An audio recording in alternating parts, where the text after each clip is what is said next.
Good morning. Good morning. Well,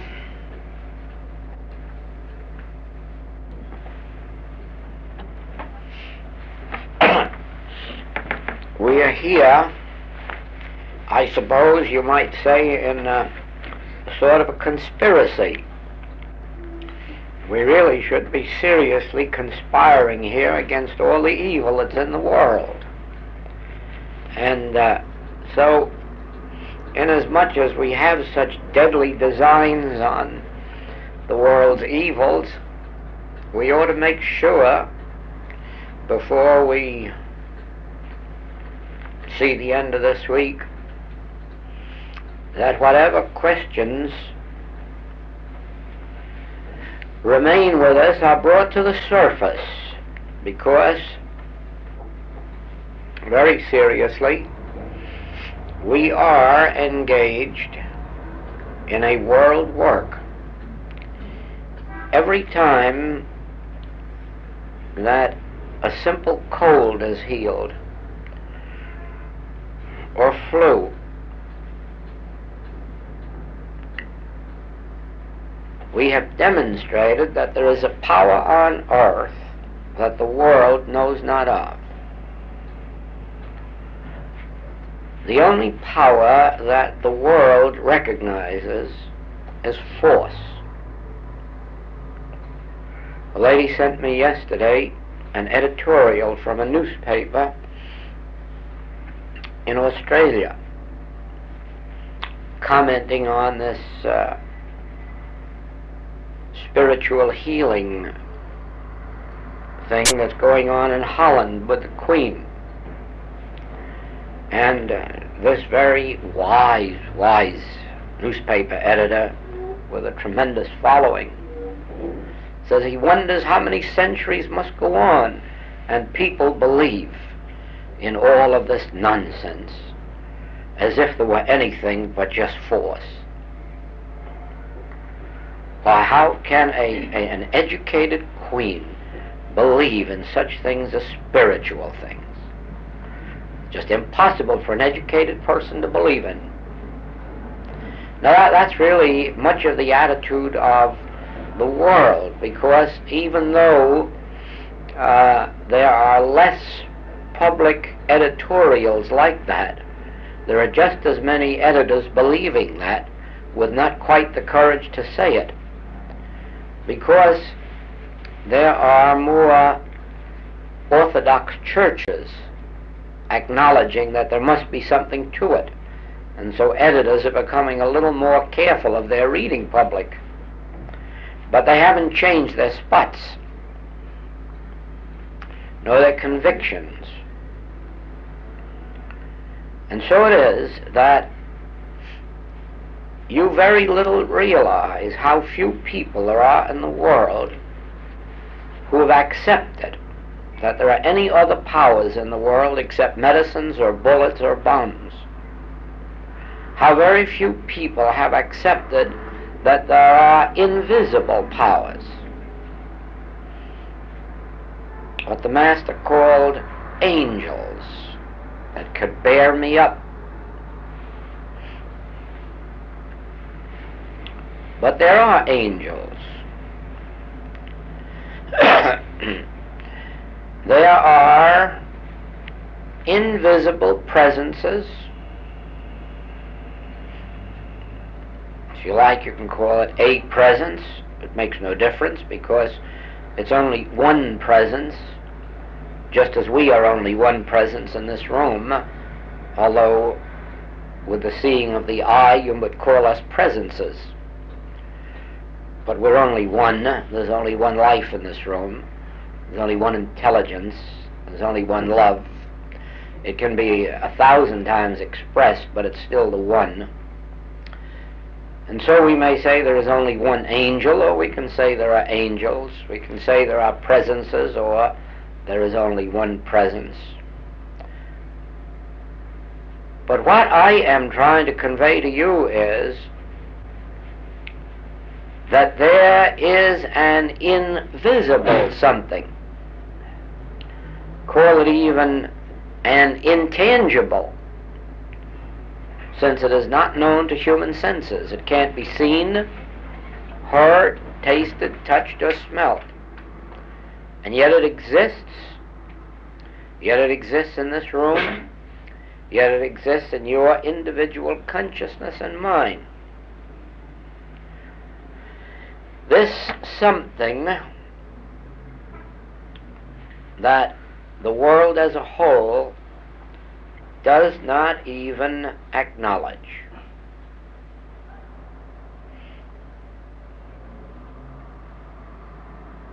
The world doesn't acknowledge it, but we are claiming intimate acquaintanceship with it. We are claiming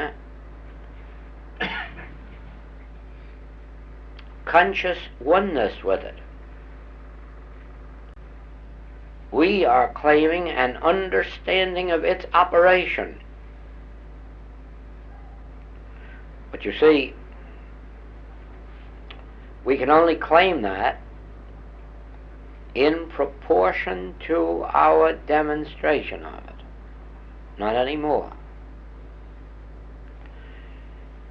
It certainly is true that there is an infinite God. It is certainly true that we are far from demonstrating an infinity of good. And yet we are the only people in the world, those on the metaphysical, spiritual path, who even acknowledge there is such a thing. But you see, part of the world's inability to accept us is our inability to demonstrate much of it. If only we could show forth more to the world in our personal lives and in the lives of our patients and our students, then we would be more readily accepted in the world. Now,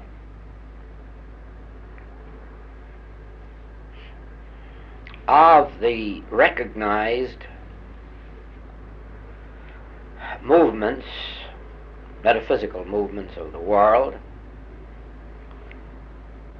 the only one so far to gain any worldwide recognition is the Christian Science movement.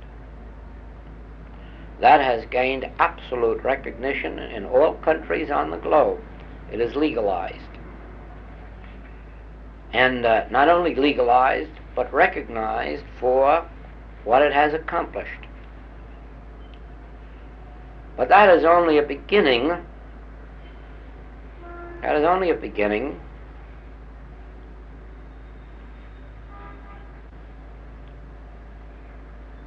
A very small beginning, because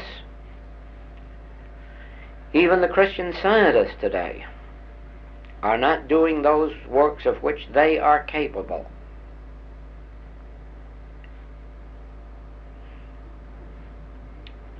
That is said with all due credit for the fact that, so far as my experience goes, they are doing the best of any of the metaphysical works on earth today. There's nobody going beyond them at the present time. And yet, it isn't even near what they are capable of, and it doesn't even begin to approach what we are capable of once we begin to understand what this invisible is with which we are dealing. Now, we have even a greater possibility than they, because we have no human allegiances. We have no human ties. We have no human loyalties.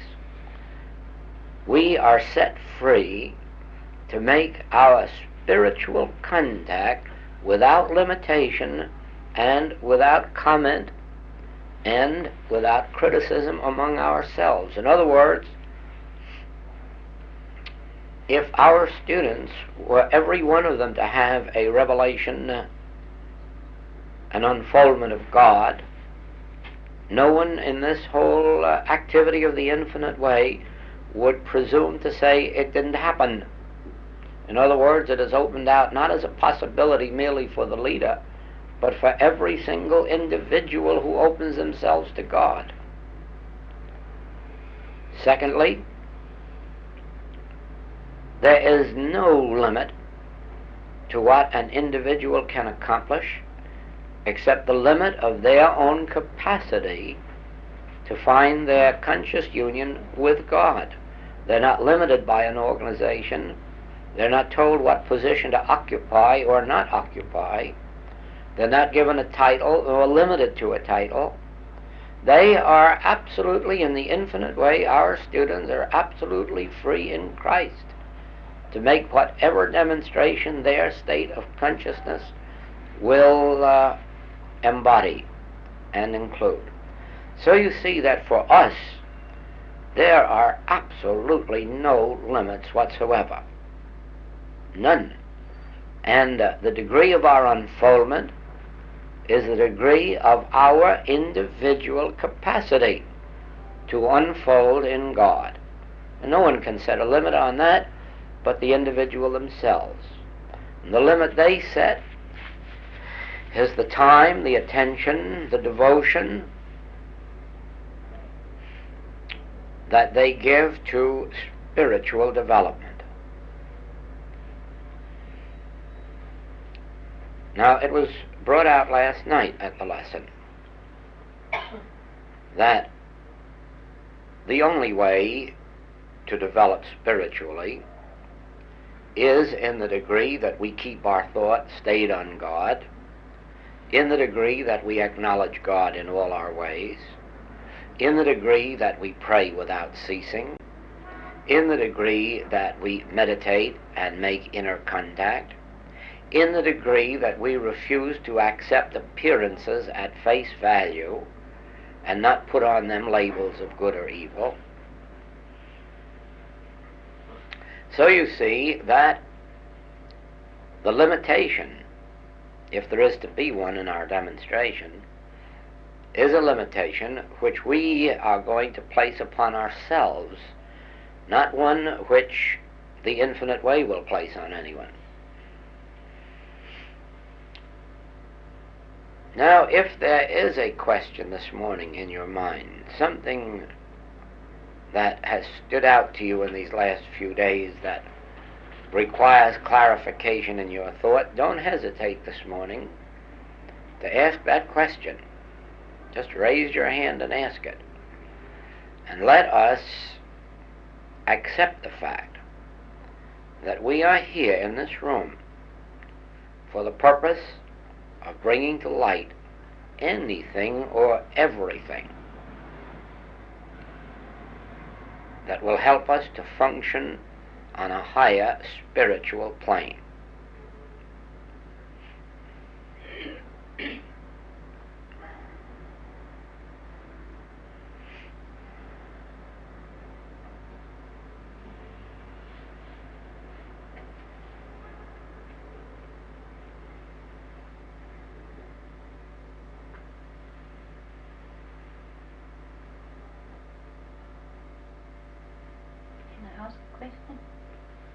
If, when treating a patient, the patient passes over, is that our lack of demonstration, or is that the Father's will? Passing on is never the Father's will. That is, in the sense of passing on from disease. There is a time, thank you for that question, it is a wonderful one. There is a time when each one of us will pass from the human scene. That is part of our spiritual progression. God never meant that we should be born and stay babies. And therefore, in the natural course of spiritual evolution, we became children. But as delightful as childhood days might be, God never intended that we stay children forever. And so in the normal, natural, spiritual evolution, we became adults and we became parents. But, and I'm sure grandmothers are not going to agree with me on this, God did not intend that we should forever be parents, or even vicarious parents called grandparents, but that we should progress spiritually above parenthood into the next state of spiritual unfoldment. And it is for that reason that the power to bear children is taken from us. Because just as it was given to us as part of our development and unfoldment, so it is taken from us as a continuing experience of spiritual development and unfoldment, so that we can stop that particular period of our experience and go on to something higher and better. Now, those people who have not fought against not being parents again or grandparents again, but have been willing to open themselves to spiritual development, have found that there is a life in the late middle years, which begins in the late middle years, which far transcends in beauty anything that they ever knew as a child or as a parent. It is a state of spiritual development of which the human mind cannot even grasp. There are faculties developed that human beings never even know, don't even know exist. There are spiritual delights which the human mind could never even encompass with all that it thinks it knows of pleasures. There are visions of man's transcendental nature which it is almost impossible to accept until it is experienced. Now then, as we progress from one state of spiritual development to another, just as our bodies have changed from infancy to childhood, childhood to puberty, and through childbearing days, and right on through menopause and the stopping of that particular function, so it continues to progress, the body I'm talking about, in ever freer, newer sensations, vitalities, joys, and in the natural course of events will pass from visible sight, as did the Master at the Ascension. Now, the experience of the Master was primarily a change of inner consciousness, an ascending consciousness, until it ascended so high that it disappeared from human view. And so the day will come when that will happen to us. Now, whether or not it takes place as it did with Elijah in seemingly mounting up on a cloud and disappearing from sight, leaving only a cloak behind, or whether it takes place as an ascension of the soul and may leave a body somewhere in a tomb, that is of relatively little importance. For this reason, you have all trimmed your fingernails and your toenails. And now, if you'll think of it, ask yourself where they are now, and you don't know and you little care, probably in a furnace somewhere. You've all had your hair trimmed, and you can't remember now where that hair is or what's become of it, probably been burned up in a furnace. But you don't care. And the reason is that these nails and this hair is not a part of you and never was. It was only a part of your body. But you go right on forever, no matter what they do. In the same way, every day of our lives, our skin is sloughing off. You little know what happens to the skin of yesterday, except that it isn't here today. And so it will be that eventually we will let our whole body go, and it will be of no concern to us whether they threw it in a furnace or buried it in the ground or just threw it in the ocean, for the simple reason that it will not be a part of us as it really isn't. It is only a part of us as a utility, something to walk around in. But you can trim these nails, you can let this skin slough off, you can cut this hair. As a matter of fact, you can cut hands off or legs off or feet off or do anything you like, and I still go on. And so you will learn, as I have witnessed in the experience of several friends, that a day comes when you just turn around and say, I'm on my way, my time has come for higher unfoldment, and you walk out, and then your friends have a funeral service. But it's of no importance to you any more than if they held a funeral service over the hair that the barber cut off. Now, it is possible that we can transcend that and leave only a cloak. You remember Elijah's cloak? Elisha wanted to be the great spiritual leader that Elijah was, and spoke to him about it. But Elijah says, like every spiritual teacher has to say, I can't make you spiritual. That is something that takes place in your own consciousness. But if when I ascend you see my cloak, you see me rise out of sight, then my cloak will fall on you and you will have the same consciousness that I had. And lo and behold, Elisha did witness Elijah rise up on a cloud, and the cloak did fall upon him. Well, now that cloak is just as symbolic as our body. Nobody's going to inherit our bodies, and nobody inherits our cloak, but they can inherit our state of consciousness if they apprehend our state of consciousness. Now, Peter apprehended the Master.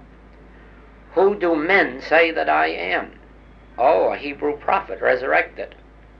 Whom do ye say that I am? And Peter says, I see you. Thou art the Christ.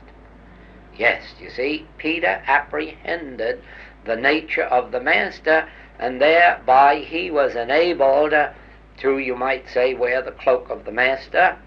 In other words, develop that same spiritual consciousness.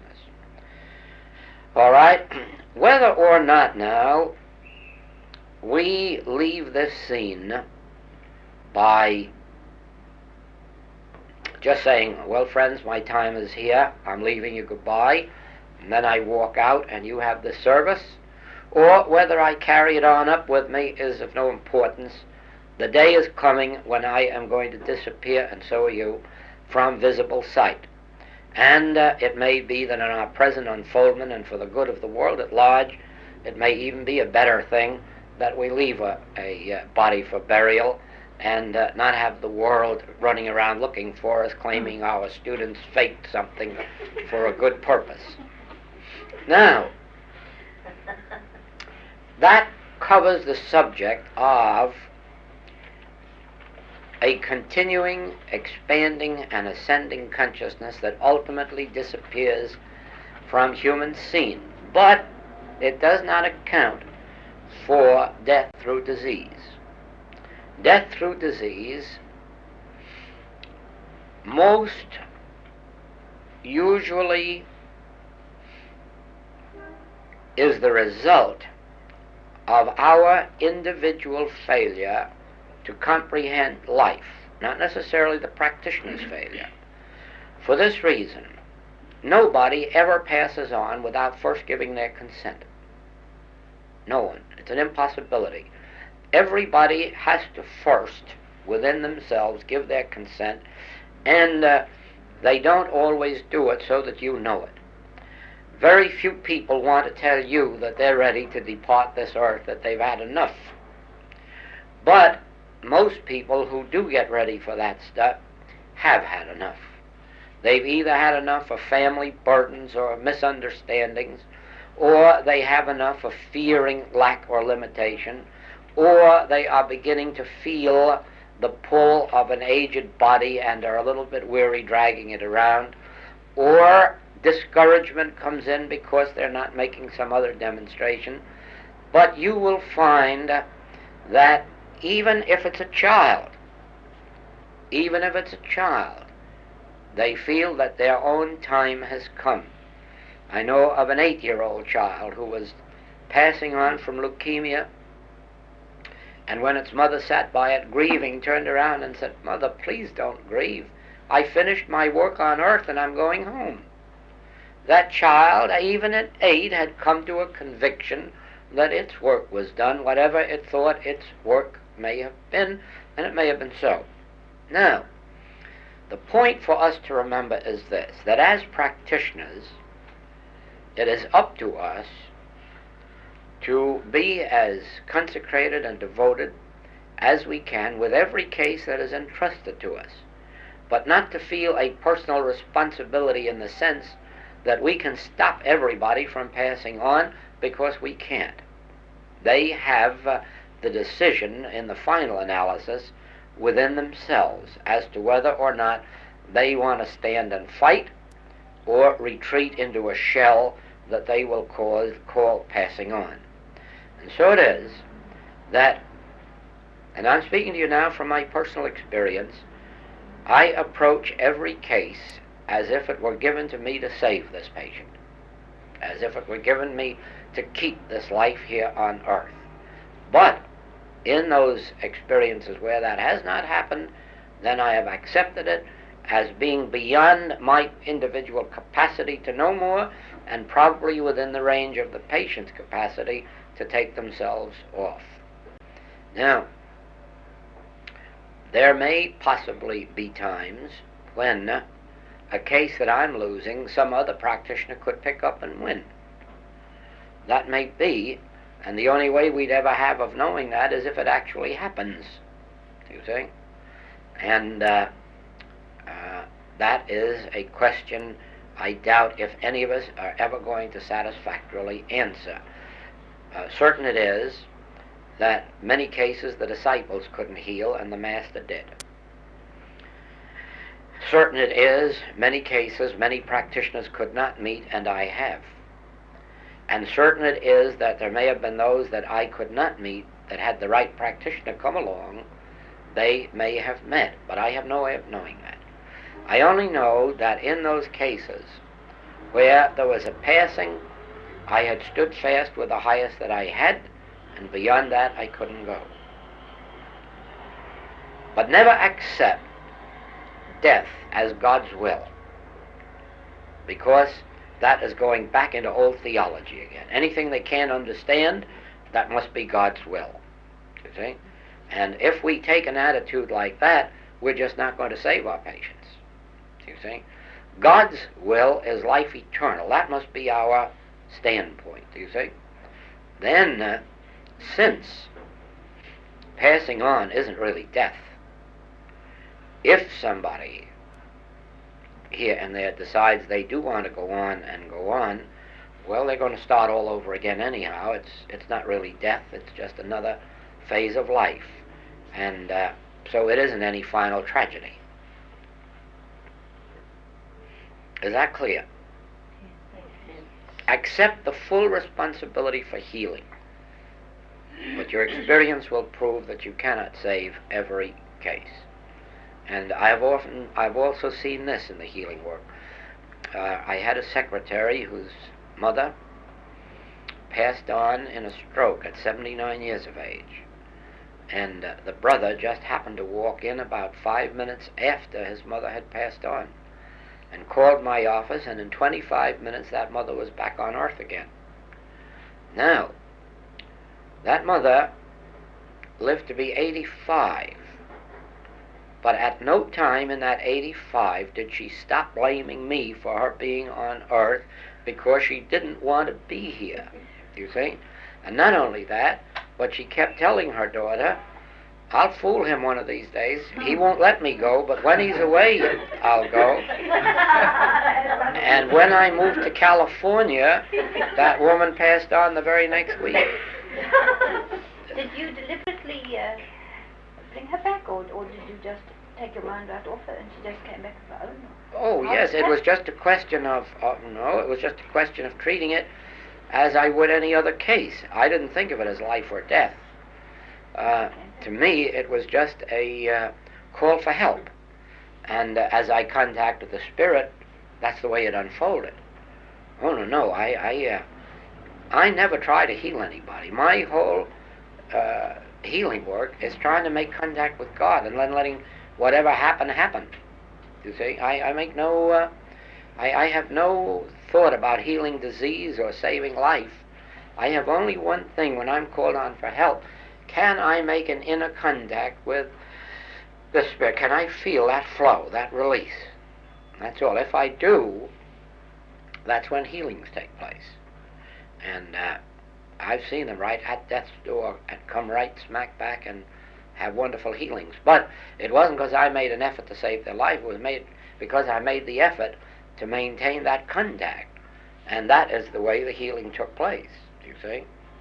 Now, it is a strange thing. Yes? What about the little children who get born either stillborn or immediately after death? Is that with their consent? A child before the year of age, is it just as conscious as it is? Oh yes, it's just, they are just as conscious throughout their period as if they were adults, because actually they're not infants. That's our side of it. But there are two ways of looking at that. One is that some of these cases may be the fault of ignorance of parents or materia medica. I mean, if you knew how many parents that are ignorant of everything about children except conception, you would know that it's a miracle that as many survive as do. And so it is that some of those are undoubtedly due to malnutrition, to neglect, to improper care during pregnancy. A lot of it is due to animality in the pregnancy. Some parents never rise above just animals, and their conduct during a pregnancy would be enough to destroy any tiny growth or infant of that kind. And so there may be as much fault sometimes humanly as there is with the child itself, because you must remember that our children and our animals are subject to our state of consciousness, not only to their own. In addition to whatever they have of their own, they are subject to ours. And that is why a child that is brought into this world with spiritually minded parents, parents who, let us say, are more in love than they're just physical animals, will have a higher type children than just the animal, and will have a higher type of development because they don't bring them up by bread alone, but by every word of God. You know, in one of the writings, Living the Infinite Way, where I brought out Alan Boone's story about the Arabian horses, that Arabian horses we recognize to be the best horses on the face of the earth.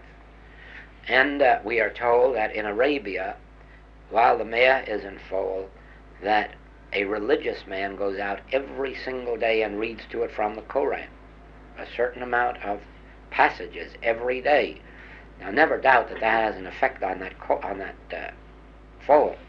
In the same way that we have witnessed metaphysical parents, Christian Scientists, Unity, Infinite Way, who throughout their pregnancy are really talking to their children and telling it the truth of God and reading scripture to it and reading truth to it, and then bring forth beautiful examples of infancy and then watch them grow, really a spiritual growth more than a physical. Do you see that? And so it is, I am convinced, that much of the prenatal trouble of the world is caused by the ignorance of people, as much as it is in the child's experience of itself. Some may be due to its own karma, but I am sure that most of it is due to the ignorance of those responsible for it. Because most of the children of the world are just born as animals. You see, and that leaves them with nothing but bread alone to sustain them instead of every word. And you will see the miracle difference in animals, in plants, as well as in children, when they are fed something more than just bread alone. And then you'll see that much of that experience is avoided.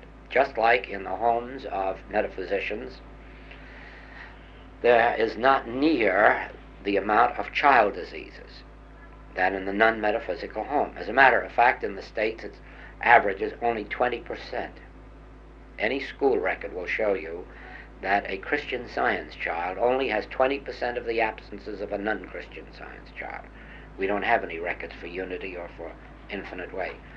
And in the same way, I'm sure even doctors will admit that although they do occasionally have a patient in a Christian Science home or a metaphysical home or something of that kind, that doesn't amount to 20% of what they get in a non-metaphysical home. Do you see that?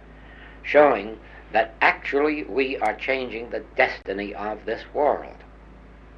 Even if not 100%, 80%. And so it will be that we will change the whole history of these prenatal influence cases, accident at birth cases, and all the rest of these things that the world is suffering from, but which it's only suffering from in its material ignorance, or in its ignorance of spiritual values. Do you mind saying a word about instantaneous death, accidents? Same thing. Same thing. People prepare for that. In one way or another, they are either building a pathway to it in their mind somehow, or they are doing other things that account for it. For instance, their own carelessness toward life, which involves them in accidents. Do you see what I mean? Or indifference and ignorance and willfulness, and all of these things that show a disregard for life. Well, a disregard for life is a welcoming of death, no matter how you look at it. It is the same with wars. It isn't that our children want to go out and get killed, but it is that when we go into uniform, we give ourselves up and we say, well, I'm a statistic. In other words, I have 4 chances out of 10 of coming home. I'm 6/10 dead. Every soldier knows that when he goes into uniform. Do you see that? He's virtually giving himself up to just a little luck. Maybe he'll come home, but he's giving himself up just before he even starts out. And you'll find also that there are exceptions. That sometimes a man goes into uniform and says, here, I wasn't born to be slaughtered. I'm coming home. And he comes home. He makes his determination, his oneness with life, do you see? Makes his agreement with life and then fulfills it.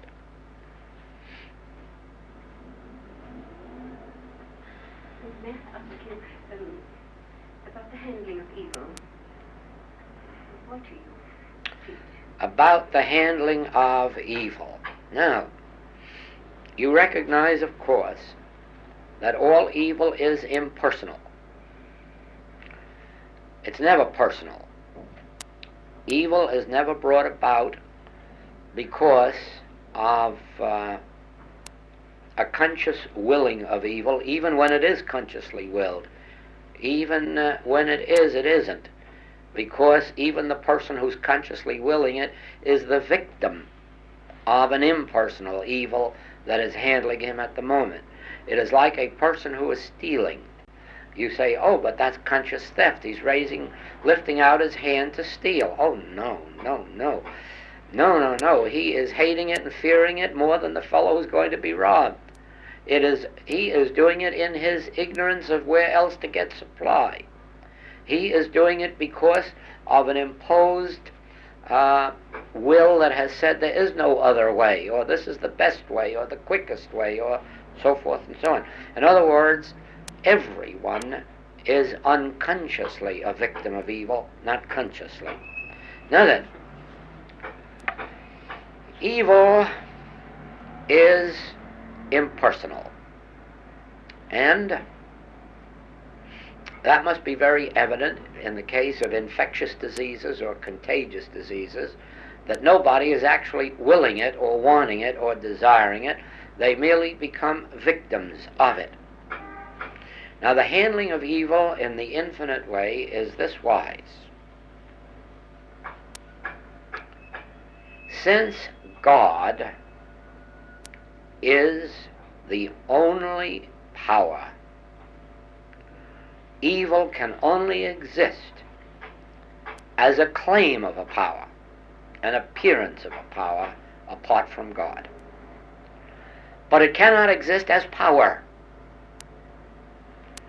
Once you understand that whether it is willful malpractice, or whether it is infection or contagion or propaganda or the action of the human mind or tyranny or any other form of mental or physical error, that it has inherently no power, you have handled evil. If you have tried to protect yourself from it, you've made yourself a victim of it, because you've acknowledged two powers. Now the question is, which one is the greatest power? Do you see that?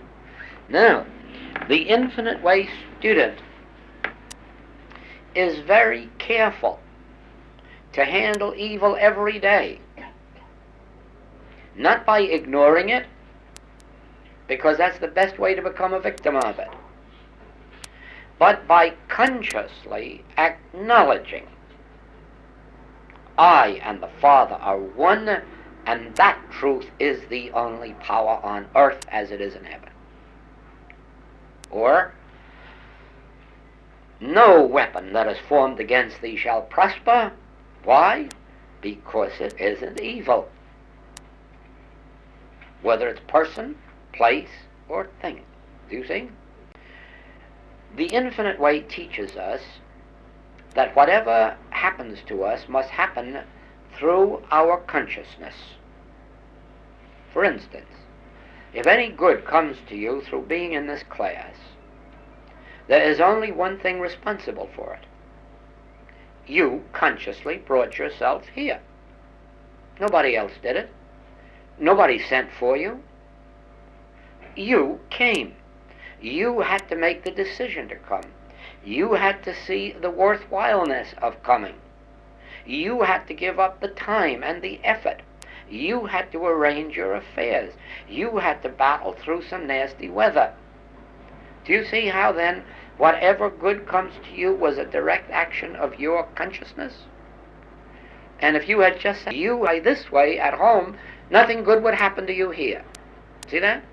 All right. So the infinite way also says, to avoid evil must also be an activity of your consciousness. You consciously must accept God as the only power in your experience. You must consciously pray without ceasing. You shall know the truth, and the truth will make you free. The Master never said the truth will make you free. He said, ye shall know the truth, and the truth will make you free. Ye shall know the truth. Do you see that? See how consciously you must do something? As consciously as bringing yourself here, so must you consciously awaken in the morning and say, God, this is your day. This is your day. I am your body. Use me. I am your servant. Use me. Thou art the only presence and the power in me and through me. Thou art the only power and presence that functions me. And besides thee, God, there are no powers. I shall not fear what mortal man can do to me. I shall not fear what circumstance or condition can do to me, for there is but one power, and I am it. Do you see that? Now, our secret is this. Not that we know some truth that's going to be a power over evil like the disciples thought. Not that we have some great master somewhere who has power over evil. No. There is no evil. God's in his heavens, all's well with the world. But that must be a conscious knowing on your part. That's why I say meditate 20 times a day. It only takes a minute or 2 or 3 at a time. That's why I say you've got to know the truth. Thou wilt keep him in perfect peace, whose mind is stayed on thee. Acknowledge him in all thy ways. Do you see that?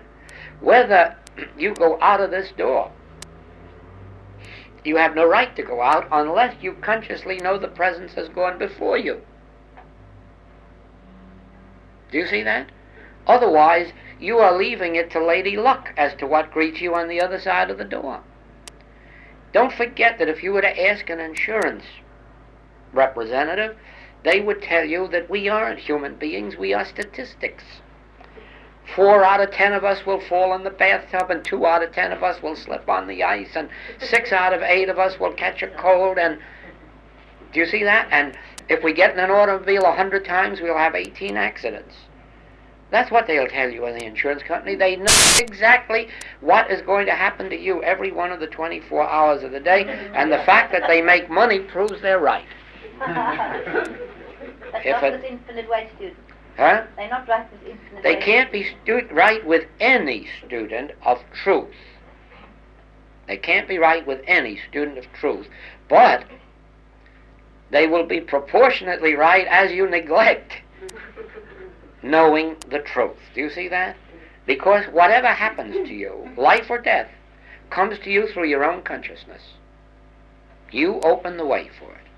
Do you accept 2 powers or 1 power?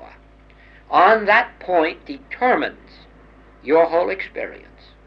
If you go back to theology and have a God that's going to heal sin or disease, that's what will happen to you. If you stay in truth and acknowledge my name is written in heaven, I and my Father are one. God is the Father and God is the Son. God constitutes my being. God is the very life of me. God is the very body of me. Do you see that? Don't be afraid to take hold of your body. Don't be ashamed of this body. Male body, female body, don't you care about that? It's God's body, do you see? And love it, love it, love it. God gave it to you as an instrument, and you got to love it as much as you love your automobile. And if you don't love your automobile and take care of it, you won't have a very good one very long. Do you see that? But the more you love it, the more you will take it in possession and care for it. And so it is with this. You got to love this. You got to love this all the time and say, why, God gave this to me as an instrument for God's purpose on earth. And as long as he wants it to function on earth, it's going to function. And I'm going to be in control of it. Okay? I, God. I'm going to let God function this body. Not germs, not beliefs, not medical theories. Every day, I am going to realize, Father, this is the temple of the living God. This is your temple, function it. See that? And as you do that consciously, with the realization, nothing from without a man can enter to defile a lie, make a lie. It isn't what you eat. It has nothing to do with whether you eat meat or you don't eat meat. Has nothing to do with what goes into the system. It has to do with what comes out of your state of consciousness. What do you accept in consciousness? It is true that the more you develop spiritually, the finer, the more refined will become your appetite. And the less grosser foods you will eat, and the more of the finer foods. Do you see that? But that is the same in every walk of life. The more spiritual you become, the less sensual you become, the less sexual you become, the less greedy you become, the less gross in many ways. Do you see that? The more spiritual, the more refined your inner instincts become. Do you see what I mean? And someday you're all going to learn this very same thing, that there's nothing wrong with sex except the gross animality which attaches itself to it. Do you see that? Love is a beautiful thing. Love, even male and female love, is beautiful if it's high enough in spirit. But the lower you drag it down into animality, the more vicious, vile, and disgusting it becomes. Do you see that? But the more you lift it up, the less of animality there is to the relationship, and the more joy in each other's companionship. Do you see that? And that's what people in love really learn in this work, that it's the most beautiful, beautiful relationship. The whole of life is beautiful when it's no longer tainted by grossness. And that comes in proportion as we let this thing be occupied, day and night in prayer, with recognizing God as our being, God as our companion, God as wife or husband or friend or child. Recognize God to constitute our relationships. Do you see? And so it is. The handling of evil must be done, but it must be done not as if it were an evil to be overcome, but in the realization of, thank you, Father, it's a nothingness. It's a no power. I shall not fear what mortal man can do to me. I shall not fear. I won't put my faith in princes. I won't put my faith in even good people. I'll always keep my faith in God. And then I will cooperate with good people. Do you see the difference? But never will I put myself at their mercy. Never, never. One of our men, of whom you may have heard over here, Father Divine, the colored preacher in the States, he is probably, I wouldn't be surprised that he might be one of the greatest metaphysicians in America. But he has said that even when you go to a practitioner, be careful not to put all your faith in them, because they may just let you down at the wrong time. And I saw that happen in a Christian Science article one time, written by an editor, who said that Christian Science prevents untimely death. And so if he were a practitioner, I suppose he would be deciding when it's time for you and me to die. I don't know what age he would have set, you see. But the point is, never wholly release yourself to man whose breath is in his nostril, even when you ask him for help. Always reserve one little place where you're saying, well, wait a minute, Father, no matter what he's doing, I and my Father are one just the same. Do you see that? And the same way, even when accepting support from a husband or a wife, or even when accepting checks from a trust fund or an inheritance, always remember, Father, I'm not wholly trusting this. Remember, thou art my supply. Do you see that? Never get yourself in a mental frame of mind where you really believe your husband is your support, or your patient, or your student, or your church, or your investments. Do you see? Because you're leaving yourself open for an awfully bad slap. See that? No matter how good you've got it, always look one step behind and say, Father, if all this were wiped out, I still would have thee. And in having thee, I would have all this too. See that?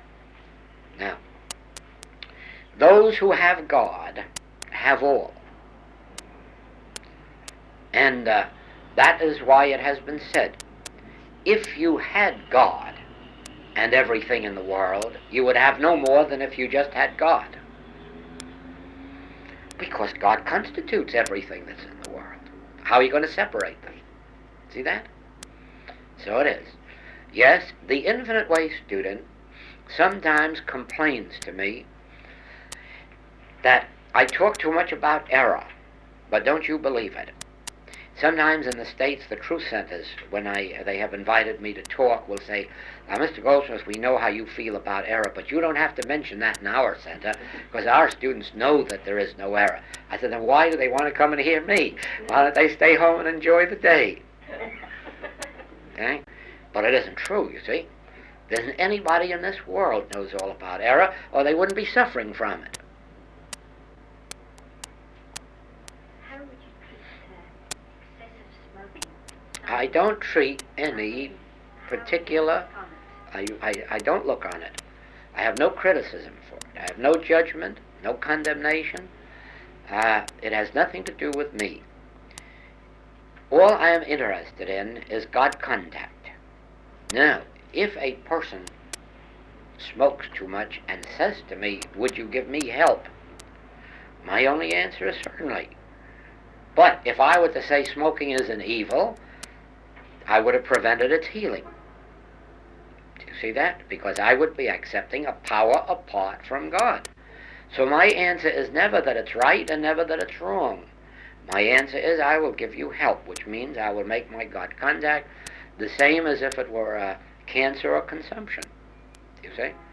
And the healing will take place, sometimes, though, in proportion to the tenacity to which the person's holding on to it.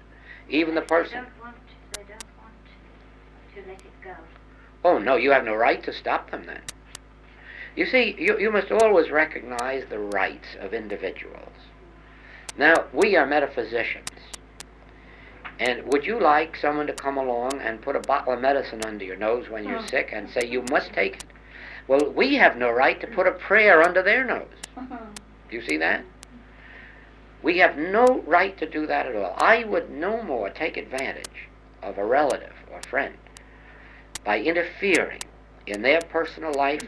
If they want to go to hell, it may be the very step necessary to saving them. Do you see that? I have no way of knowing. On the other hand, if you were to say to me, as happens all the time with students, my husband is an alcoholic, will you help? Yes, I will. Yes, I will. Not that I care about his demonstration, but your demonstration. You do not have to be made the victim of an alcoholic. Do you see that? You are entitled, as a student, to gain your freedom from it. Now, I don't know how your husband's going to get freedom from it. He may jump off a bridge, or he may get a divorce. That I don't know. But you've asked for help, and you are going to get help. Do you see that? What way it's going to come out, I have no way of knowing, because some people will not give up that which is bothering them, and if they won't, they're apt to lose their home, their fortune, their everything. And who is to say that it isn't a good idea? Because I have told this story about a Christian Science teacher and lecturer, and I can tell it because he has told it in 100 testimonies, that he was a businessman, a social drinker in New York, and it got the best of him. And he drank too heavily, lost his business, and then his wife turned him out of the house. She felt she had had enough. And he became a hobo in New York City.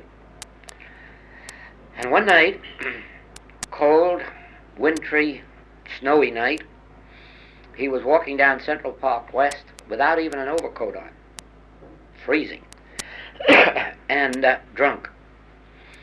And he saw these electric lights, and it happened to be First Church of Christ Scientist in New York City. There was a lecture going on that night, and he stumbled into the lobby, and a very, very Christian head usher walked him inside, put him on the back seat, and let him go to sleep.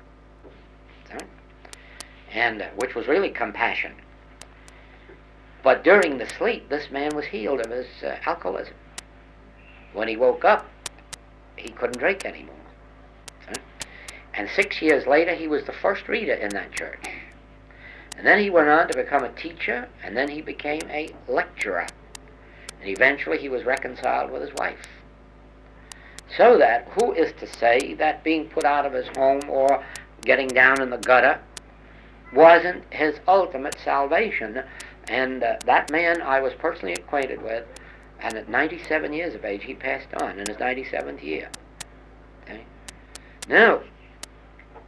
And not through old age and not through disease. He was on the lecture platform right through his 96th year and just went to sleep, and that was it.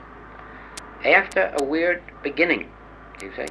So that it isn't up to us to judge that a condition's evil, just because to our eyes it would seem so. But when it comes to interfering in the lives of others, no. Be assured of this, they have as much right to medicine as we have to mind.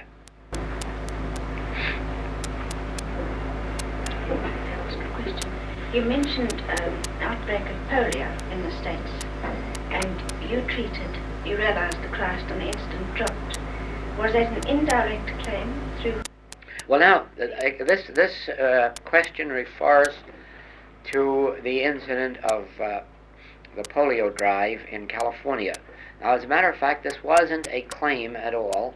This was I mean, as far as I was concerned, it was an epidemic. Yes, I was not interested. Yes, Indirect no, consent. yes, it was an epidemic, and what brought it to my attention was this: that every day, in fact, every hour of every day, the drive was on the air for relief funds for polio, and I made a very grave blunder by accepting that all of this propaganda was just increasing the polio.